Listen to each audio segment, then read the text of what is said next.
پانار دغه نار او دغه نار شاباس وې ته ډېر بیداره کښنه او دا بې بوتل دا بوتل ماشاءالله ته خو ډېر بیداره کښنیان یاست هلکه په تا کې شرم یا ماشټر صاحب دا دونه سبقان ولې ورښی دا کښنیان ته په خبره واوره ستا خو په خپله کښنیان په لندن او په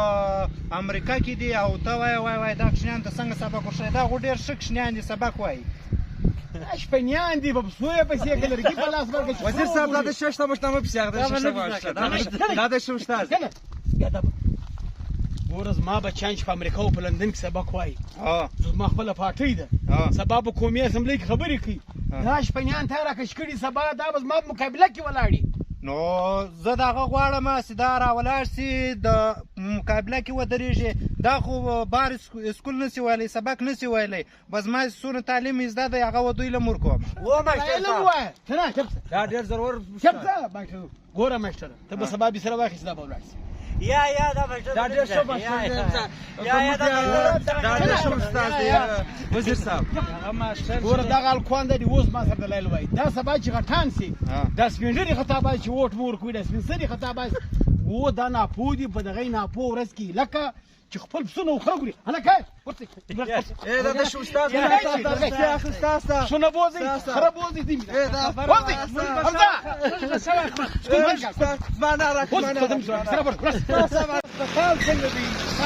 السلام علیکم ډاکټر صاحب وعلیکم ډاکټر صاحب پور دی بدان څه تاسو ما سلويش په پیس واخ شو تور په دا ټرک جوړ شو ولې نه دا خو الله دې یاره خوښه خدای شس ولا مو جنگ داینګم د څه نو دغه غریب سړی ولې رالی صاحب سلويش په پیس را سواخ د شپې تور په دا ورک روغ رمې سول اسپیټال چې پرې اوس روان دي ورځ په ورځ تاواني کېږي نه کرایه پرې کېږي ته به سل روپۍ خلک جوړ علاجونه کوې دا غریب سړی ولې رالی زه د غریبانو ذمهواره نه یم ګوره دا اسپیټال دی اکسرې مشین دې جوړ کړی دی پرې اکسرې ورکوې یوه اکسره به 15,000 روپۍ په ډبه لوړ موږ راخو دا مشینان موږ په کسته خرابو ته یې ونه یې په دا مزغو کې دي پرور دی تا چې شپېلې دي بله ورځ یو مریض ته ویل ورته په بار اکسرې مه کوه په سیول هسپتال کې مفته نو دا غریبانان خلک دي راغل اوس دا غریبان څه کوي موږ د غریبانو سره څه کار دا کمپنیانې دا دواوې د حساب خلکو ولاړو 15 اسپتال یې جوړ کړو حساب مسلماني دا ته ورسره ډاکټر ته دغه مریض نه دغه مسلماني ګوره ته بس دا مریض سړی دی ما کار ښه نور برابر یاست ښه دي شکر داسې برابر یو د الله فضل دی خیرات دی شکر دی دا لږ څه کوي داسې پراخ روان دی دا تقریبا نن دویمه ورځ ما خیاله باډي بلډینګ کې ښه بیا خو زه ښه یم زما هغه نن لسمه ده موږ به کور ته ځو د نماز بای پرون مراتب کاستو د میلمستیا دپاره د پیرو کور له څه یې درسره وکړل یاره دغه پیرو روان کړي ولو په ګاډۍ کې زیاته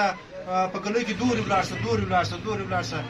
یاره یو ځای بورډ لګېدلی ولې 3 واره به را بورډ داسې را وګرځېدو 3 واره یې پر دا لورلی شاوخوا را وګرځولو دا چې څنګه راستولی وم دغه ده نو څه لږ سم دم سړی د پښتو سړی دی ما خو دوی مړۍ له بیا یې وارې په ټوله لورلی کې چکر راکړ شاوخوا باد کې مړۍ له بوت هغه دا د پمپو خیال کوي چې پټرول ډېر ګران دی چې لږ وګرځي دا چکرونه او ته یې لکه دونه خطره مې پر راوتلې ده کلمې ور خالي کول چې تر کور دا ټیټ مړی پسنده شی وکړي ښه بیا دې دوا